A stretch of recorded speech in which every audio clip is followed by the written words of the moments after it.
स्वागत है आप सभी का आपके अपने YouTube चैनल पे। और आज की क्लास में हम बात करने वाले हैं एक विशेष टॉपिक के बारे में। तो हम आप सभी जान रहे हो इस बात को कि नीट एग्ज़ाम को निकालने के लिए, नीट एग्ज़ाम में बायोलॉजी सब्जेक्ट में स्कोर करने के लिए एनसीईआरटी को पढ़ना बहुत ज़रूरी है। यानी कि एनसीईआरटी को पढ़ना ही नहीं, पढ़ना, समझना, पचाना भी पड़ता है। उसके एक एक लाइन को समझना पड़ता है और एक एक लाइन में उसमें याद रखना पड़ता है। तो ये बात अनुभव से मैं कह रहा हूँ। और प्रश्न एनसीईआरटी की बुक से ही आएंगे, उत्तर आपको मिलेंगे, लेकिन पढ़ते समय हमें, चूँकि ये बुक थोड़ी सी कॉम्प्लेक्स होती है, यानी कि अगर किसी टॉपिक के बारे में थोड़ा दिया है तो उसको डिटेल में उस टॉपिक को आपको कवर करने की आवश्यकता है। अगर किसी टॉपिक पे इसमें नाम दिया है किसी टॉपिक के बारे में, और अगर हम उसकी डिटेल स्टडी नहीं करेंगे, यानी कुछ उसमें ऐड ऑन नहीं करेंगे, तो हम कहीं ना कहीं चूक जाएंगे। यानी कि उस पर पूरी समझ बनाने के लिए हमें उस टॉपिक पे थोड़ा डिटेल स्टडी करना पड़ेगा। तो इसी उद्देश्य के साथ हमने इस क्लास को शुरू किया है एनसीईआरटी बायोलॉजी के। और इसमें हम टॉपिक वाइज, आपके चैप्टर वाइज टॉपिक को आपके लिए क्लास में लेके आएंगे, डिटेल स्टडी लेकर आएंगे और सिंपल तरीके से बहुत ही समझाने का प्रयास करेंगे। आपने जैसा कि पहला वीडियो देखा होगा, डिस्कवरी ऑफ सेल, उसमें हमने प्रयास किया है कि सेल की डिस्कवरी को आपको अच्छे से साधारण भाषा में समझाने का प्रयास किया जाए और वो याद भी हो जाए। हमने उसमें एक छोटा सा कहानी वाक्य स्टेप वाइज उसको बताने का प्रयास किया है। तो आज हम लेके आए हैं एक नए टॉपिक पे वीडियो जिसका नाम है ग्राम पॉजिटिव और ग्राम नेगेटिव बैक्टीरिया। और इसके बारे में हम आज चर्चा करने वाले हैं। अब तो आज का टॉपिक है gram positive and gram negative bacteria. तो आज का टॉपिक है gram positive and gram negative bacteria. ठीक है, ये इंपॉर्टेंट टॉपिक है। उससे प्रश्न भी आते हैं, कई तरीके से प्रश्न आते हैं, और एनसीईआरटी की ये बुक जो है बायोलॉजी की, उसमें ये टॉपिक है। तो इस क्लास में आज हम इस टॉपिक को कवर करेंगे और बहुत ही अच्छे से कवर करेंगे, जिससे आपको एक एक डिटेल इसकी समझ में आ जाए और याद हो जाए। ठीक है, तो चलिए बिना देरी किए हम इस वीडियो को, इस क्लास को शुरू करते हैं। और उससे पहले मेरा एक आप सभी से विनम्र निवेदन है कि अगर आप मेरे चैनल पर नए हों तो चैनल को सब्सक्राइब कर लें और बेल आइकन को दबा दें ताकि आपको नई क्लासेस का नोटिफिकेशन मिलता रहे। शुरू करते हैं और समझते हैं इस ग्राम स्टेन मेथड को। इसमें क्या है कि जब कोई भी आप एक्सपेरिमेंट करने जाते हैं तो आपके पास एक ऑब्जेक्टिव होता है। ठीक है, तो यहाँ पे आपका ऑब्जेक्टिव क्या है कि हमें बैक्टीरिया को क्लासीफाई करना है और स्टेन के आधार पे, ग्राम स्टेन के आधार पे ग्राम पॉजिटिव और ग्राम नेगेटिव बैक्टीरिया हमें देखना है। ठीक है, और आगे बढ़ते हैं। तो जब कोई भी एक्सपेरिमेंट आप करते हैं तो उसके लिए आपको सब मटेरियल की आवश्यकता होती है। जैसे इसमें क्या है, ग्लास स्लाइड है, बैक्टीरियल कल्चर है, और उसके बाद क्रिस्टल वायलेट एक लिक्विड कलर आता है, डाई आती है, लैब में यूज की जाती है। आयोडीन सोल्यूशन होता है 95% एथेनॉल या एसीटोन डिकलराइज करने के लिए।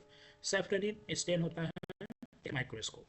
ठीक है, अब इतनी चीज़ें लेने के बाद इसमें क्या है, मेथड में आपको बैक्टीरियल कल्चर को लेना है और उसकी एक पतली परत जो है स्लाइड पर, पतली परत उसकी जो है स्लाइड है। उसके बाद इसको हीट फिक्स करना है। हीट फिक्स यानी एक कतार नहीं करेंगे, थोड़ा थोड़ा गर्म करके फिर हटा देंगे, फिर गर्म, ताकि बैक्टीरिया क्या हो जाए और स्लाइड से हट जाए। ठीक है, अब आगे देखते हैं। सेकेंड स्टेप में क्रिस्टल वायलेट जो है, डाई है, स्टेन है, इसको हम डालेंगे 60 सेकेंड के लिए और फिर डिस्टल वाटर 2-4 ड्रॉप डाल देंगे। ठीक है, जिससे थोड़ा स्टेन हल्का हो जाए। इसके बाद हम आयोडीन सोल्यूशन डालते हैं। आयोडीन सोल्यूशन डालने के बाद 60 सेकंड तक छोड़ देते हैं, फिर डिजिटल वाटर से रिंस करते हैं, यानी कि वास धुलते हैं। यहाँ पे धुलने का मतलब स्लाइड को ऐसे तिरछा कर दिया, स्लाइड को ड्रॉप वाटर को डालते हैं, तो ये क्या होता है, इसको रिंज करना कहते हैं। ठीक है, अब यहाँ पे जब आयोडीन हम डाल रहे हैं तो ये और स्टेबल हो जाता है। यानी कि आगे चलते देखते हैं। अब इसको हम एथेनॉल से वॉश करते हैं। एथेनॉल से जब वॉश करेंगे तो क्या होता है, एथेनॉल से वॉश करने के बाद यहाँ पे देखिए कुछ बैक्टीरिया, जब आप इसको एथेनॉल से वॉश करेंगे, ठीक है, और इसमें आपने जो बैक्टीरिया, एक बैक्टीरिया का कल्चर ले रखा है, बैक्टीरिया का कल्चर ले रखा है, तो कुछ बैक्टीरिया आपको कैसे हो गए, कुछ बैक्टीरिया आपको देखिए ब्लू कलर के, और कुछ बैक्टीरिया जो है कलरलेस हो गए, कुछ के कलरलेस हो गए। मान लीजिए कि स्लाइड पे आपको दो तरह के बैक्टीरिया आपको दिखने लगे, ठीक है, कुछ ब्लू, कुछ समझ गए। अब इसके बाद हम स्टेन सेफ्रेनिन, जो सेफ्रेनिन है, सेफ्रेनिन को इसमें डालेंगे सेकेंड, और फिर डिजिटल वाटर से रिंच कर देंगे, ठीक है। तो क्या कि अब माइक्रोस्कोप में इसको हम स्कैन करेंगे, माइक्रोस्कोप में इसको हम देखेंगे। तो यहाँ पे स्लाइड में हमें दो तरह के बैक्टीरिया दिखाई दे रहे हैं, या दो तरह के कलर बैक्टीरिया के दिखाई दे रहे हैं। कुछ हमें वायलेट कलर के दिख रहे हैं और कुछ हमें पिंक यानी कि कलर के दिख रहे हैं, ठीक है। तो यहाँ पे हमने जो पर्पल कलर का दिख रहा है, क्या था,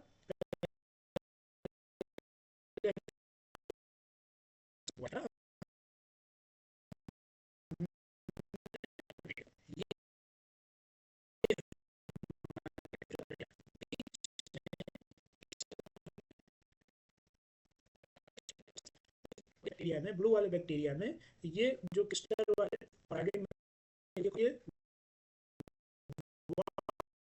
इसमें क्या हुआ, ये वाश हो गया। जब ये वाश हो गया तो जब हमने जो है ना, तो इस तरह से इस प्रोसीजर को जब हम करते हैं तो हमें बैक्टीरिया जो है दो कलर में दिखाई देते हैं, एक जो है पर्पल या वायलेट कलर में, और एक पिंक या रेड कलर में, ठीक है। और पर्पल और वायलेट कलर जो होते हैं उनको ग्राम पॉजिटिव कहते हैं, ठीक है। और जो पिंक या रेड कलर में जो सेफ्रन इनका स्टेन देते हैं उन्हें हम कहते हैं ग्राम निगेटिव बैक्टीरिया, ठीक। अब यहाँ समझने वाली बात है कि जो बैक्टीरिया ग्राम पॉजिटिव बैक्टीरिया थे उन्होंने ब्लू कलर क्यों दिया, और जो ग्राम नेगेटिव बैक्टीरिया थे उन्होंने पिंक कलर क्यों दिया, ठीक है। अब जैसे जो बैक्टीरिया है, ठीक है, तो इसकी जो सेल वाल है, इसकी जो सेल वाल है, एक बैक्टीरिया की जो सेल वाल है वो कैसी है, मोटी है, मोटी है, थिक, और दूसरी की क्या है कि पतली है ना, thin. Gram negative bacteria thin है और थिक है, ठीक। अब जब ये थिक वाली जो है, इसमें अल्कोहल से जब हम वाश करते हैं तो ये वाश नहीं हो पाता है, ठीक है, कोई वाश नहीं कर पाता, यानी कि या गया, यानी कि कैप्सूल, जैसे हमने बताया कि थ्री थ्री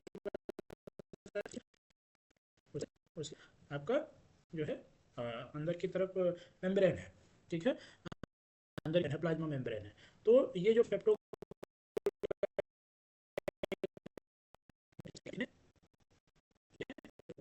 नहीं दिखाई दिया, ठीक है।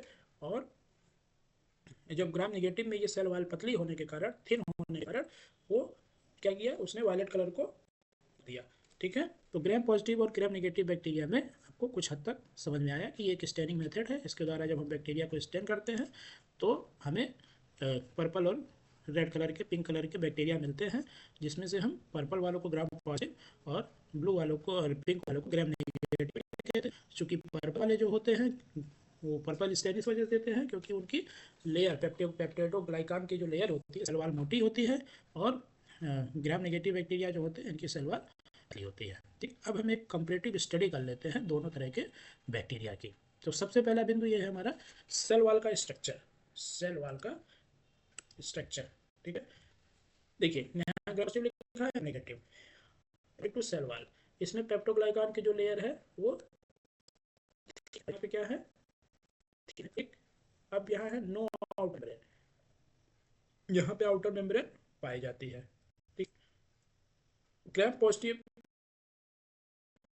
देखिए एक इम्पॉर्टेंट इसको आप स्टार्ट कर ले, ये पूछा जाता है, टिकोइक एसिड किस में पाया जाता है, टिकोइक एसिड ग्राम पॉजिटिव में पाया जाता है, ग्राम नेगेटिव में टिकोइक एसिड नहीं पाया जाता है, ठीक है। अब यहाँ पे देखें, यहाँ लिखा हुआ है कि पेप्टोग्लाइकॉन की लेयर जो होती है वो मेम्ब्रेन और आउटर मेम्ब्रेन और इनर मेम्ब्रेन होती है, और इनके बीच में स्पेस होता है, ठीक है। यानी कि जो हमारी ये ग्राम पॉजिटिव बैक्टीरिया होते हैं, इसमें ये आउटर और इनर मेम्ब्रेन नहीं पाई जाती है, और यहाँ पे आउटर मेम्ब्रेन और इनर मेम्ब्रेन पाई जाती है, और इनके बीच में जो स्पेस होता है पेरिप्लाज्मिक स्पेस कहते हैं। ठीक, स्टैनिंग रिजल्ट क्या कहता है, ये पर्पल कलर देता है। क्यों देता है? क्योंकि पेप्टोग्लाइकॉन की लेयर मोटी होती है, उसकी वजह से देता है। यहाँ पे क्या है, ये पिंक कलर देता है ग्राम नेगेटिव, और सेफरिन की वजह से देता है। ठीक है, ग्राम पॉजिटिव में क्या होता है, रेजिस्टेंट टू एंटीबायोटिक के आधार पे अगर दोनों में अंतर हम देखेंगे तो ग्राम पॉजिटिव बैक्टीरिया जो होते हैं इसमें पेंसिलिन होती है एंटीबायोटिक, वो आसानी से काम करती है क्योंकि वो पेप्टोग्लाइकॉन की सिंथेसिस को रोक देती है। और ग्राम नेगेटिव बैक्टीरिया जो होती है ज़्यादा रेजिस्टेंट होते हैं क्योंकि इसमें आउटर मेम्ब्रेन भी पाई जाती है, इसके लिए इसको स्पेशल एंटीबायोटिक की जरूरत पड़ती है।